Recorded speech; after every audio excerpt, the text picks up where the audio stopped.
Hi and welcome back to my channel. In today's video you have my 23 and 23. This is a list of 23 books that I want to read this year. At first when I saw other booktubers do these lists, I thought, well, I don't want to set myself a TBR at the beginning of the year because I don't know what I want to read throughout the year. Then I realized this is something motivating to get to books that I might not otherwise get to. And so I decided to set this list. And what I did is I just started scrolling through my to read pile on Storygraph and choosing books that I was interested in. One of them hasn't been published yet. Some of them have been on my TBR for years. So I have a wide variety of genres. I have young adult, I think I have middle grade. Yes, I do have middle grade. I have fantasy, I have contemporary, I have nonfiction, I have education related nonfiction, I have historical related history nonfiction. I think it's a pretty wide selection of books here and I'm really excited about it. So without further ado, here are the 23 books on my list that I want to read in 2023. So we'll start off with An Enchantment of Ravens by Margaret Rogerson. The only book that I have read by Margaret Rogerson thus far is A Sorcery of Thorns, and I adored that book. I still really enjoyed it. I don't own it here on these shelves, but it's in my classroom shelves. In this book, the main character is a painter and she's commissioned to paint portraits of the Fae, but she's strictly forbidden from putting emotion into the paintings, but then she slips up and thus sets the stage for this one. And it keeps being referred to in book boxes and things like that. Is that an indication of whether I'm going to like it or not? Maybe, maybe not, but I'm going to give this one a try. Next, we have Jacksonland by Steve Inskeep. Two things motivated me to put this book on the list. First off, I have really appreciated Steve Inskeep's reporting on NPR. And secondly, I did a paper when I was doing my master's degree and taking my constitutional history class. The case that I chose was the case that the Cherokee Nation took all the way to the Supreme Court to keep Georgia from taking their land from them, and they actually won. But President Jackson refused to enforce what the Supreme Court said. And this is the story of that, and what ends up happening is the very infamous Trail of Tears. So I'm really interested in reading this one. Next we have Dragon Pearl, which is the first of another Rick Riordan's imprint series, and this is Korean mythology. That's all I know about it. Almost every single one of the books that I have read from Uncle Rick himself and the books under his imprint have been hits for me. 5 stars or 4.5. So I'm excited to get this one. Next we have the start of a series with Caraval. Yes, there are 2 series starters on this list that I could have put on my series to start list, but I didn't. So I put them on here because I still wanted to get to them. And Caraval is written by Stephanie Garber, the same author of Once Upon a Broken Heart. And I have really enjoyed her take on mythology and fairy tales with that story. And I know that the main character of the Once Upon a Broken Heart series is a side character in Caraval. So I'm intrigued to get to Caraval, and hopefully I like this one just as much. Next we have the other series starter, and that is The Gilded Wolves. This is written by Roshani Chokshi, who is the author of the Arusha series, which I love. And in this series, the only thing I know about it is that it has been compared to, or Six of Crows has been compared to it. That's all I need to know. Next we have what is one of only 2 middle grades on this list, and that is A Seed in the Sun by Ada Salazar. I heard about this actually fairly recently. Ashley from Bookish Realm talked about this book and how highly she rates this book, and I am super motivated and intrigued by the topic itself. This takes place in, I believe, the 60s or the 70s during the time of Dolores Huerta and other activists in the field worker migrant communities in the California farming areas. And this obviously has a middle grade age protagonist, but I am really intrigued to get to this book. Next we have A Woman of No Importance. I've heard really good things about this. I have started to move away from World War II fiction and nonfiction, but I have heard enough really good things about this book that I want to read this. I added it to my list within the past year, I believe. This is about an American woman named Virginia Hall who was a spy during World War II, and hopefully this will be a new take on World War II nonfiction. Next we have one that I'm really excited about. It's a new release as well, and that is Running While Black, Alison Mariella Desir. I have heard several interviews with Alison Desir on different running podcasts. She first became more quote-unquote well-known by organizing a running group in New York City, in Brooklyn, I believe. I may have that wrong, but it was somewhere in New York City. And she gained more national attention through that in the running areas. And she became extremely outspoken after the murder of Ahmaud Arbery back in 2020. And when she announced that she was releasing this book, I knew that I had to get my hands on it, and that's why it's on this list. Next we have the other middle grades book on this list, and that is Shouting at the Rain. I actually don't know that much about it, except for I have read Fish in a Tree by the same author, Linda Mullally Hunt, and I really enjoyed the characterization that she gave to the main characters, so I'm excited to see what she'll do in this one. Next we have a book that's been very highly talked about over the past year on BookTube, and that is The Sword of Kaigen, which is a standalone independent fantasy. It looks like it's regular epic fantasy, but I've heard that it might actually be a sort of urban fantasy, but I've just heard such amazing things about this book from so many people that it had to go on my list for this year. Next we have The Devil's Highway.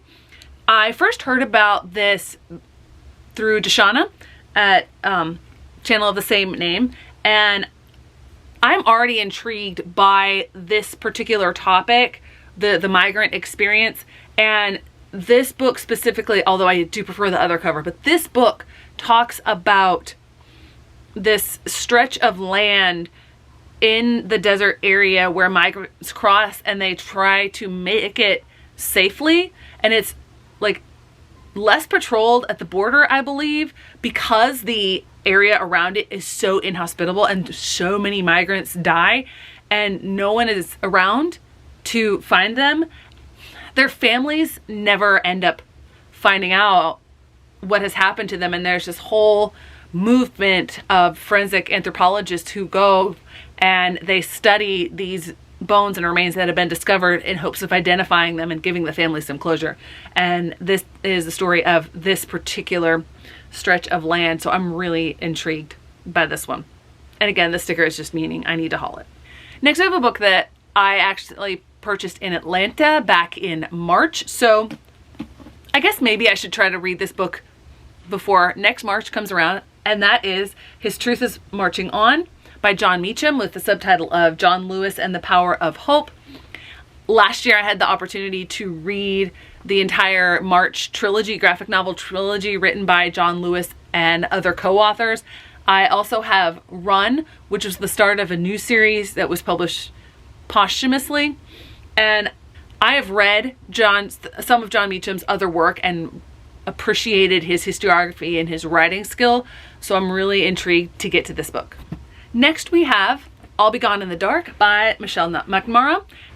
Off and on, I have gone through a true crime cold case binge or mode. I've watched a bunch of documentaries on Netflix. I've listened to a bunch of different podcasts, and this one is particularly intriguing for the author's story as well, and what that did to her relationship with her husband, Peyton Oswald, I believe, and the fact that she passed away prior to the capture of the Golden State Killer and the publication of this book, I believe. Next we have a book that I have actually switched out from one that I had on there originally, and I may or may not update the graphic depending on if I want to go to all that work. But it is a very similar topic of book, so I figured it was a good switch, and this is actually the one that I'm more intrigued by,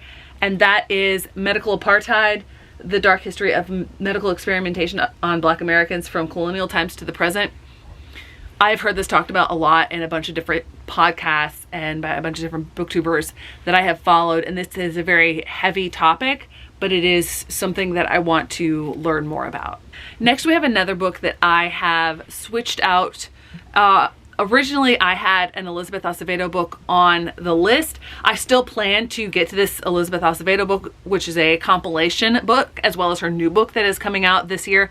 However, the book that I wanted to put on the list for this year, I don't know why I'm doing this to myself, but it is Jonathan Strange and Mr. Norrell, which is a gothic fantasy, about 1,000 pages, and I've heard good things about it. I've heard more people put this on their TBRs or say that they want to read it, but they're intimidated by the size.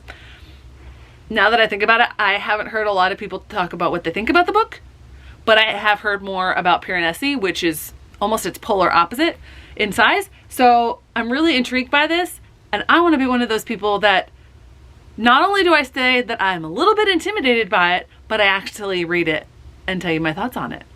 Next, we have a book that I've wanted to read for quite a while, and I've read the second in the series without realizing that it was more directly chronological than a companion, and that is the graphic novel New Kid by Jerry Craft.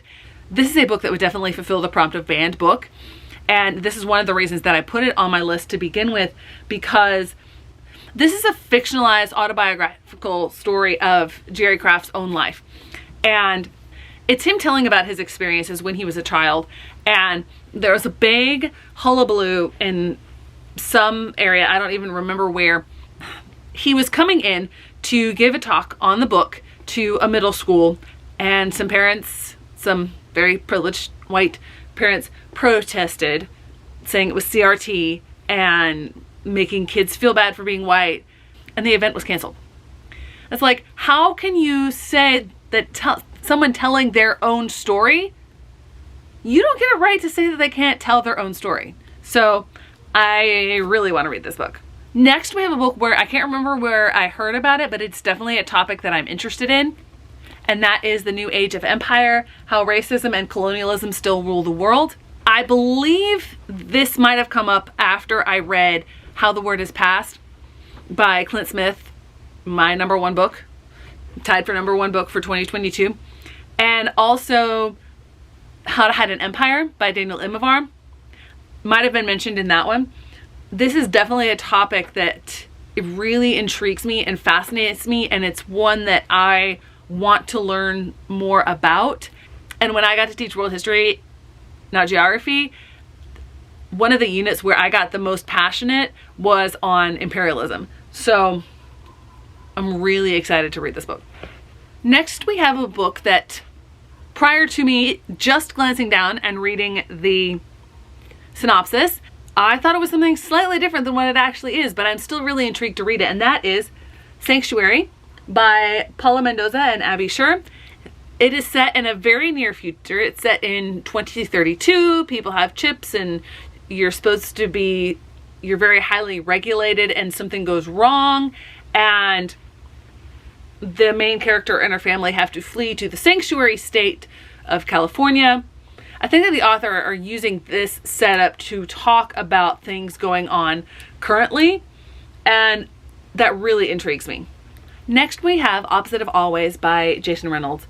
I have really loved every book that I've read by Jason Reynolds, and I've heard a few people talk about this book, and I wanted to pick it up. It is a love story told in reverse, I believe. I just so much appreciate how Jason Reynolds tells stories. I can't wait to get to this one. And then lastly is a book that I actually have 2 copies of, because it came in 2 different book box books. They're both beautiful, and I really hope that I love this book so that I can keep both copies, because both copies are so gorgeous. And that is Twin Crowns by Catherine Doyle and Catherine Weber. And I believe it's 2 twin sisters fighting over a crown, and that's all I know about it. It's fantasy. Okay, so popping in real quick because I completely forgot about one book that I hadn't actually picked up from the library and another book that is actually the pre-order that I mentioned.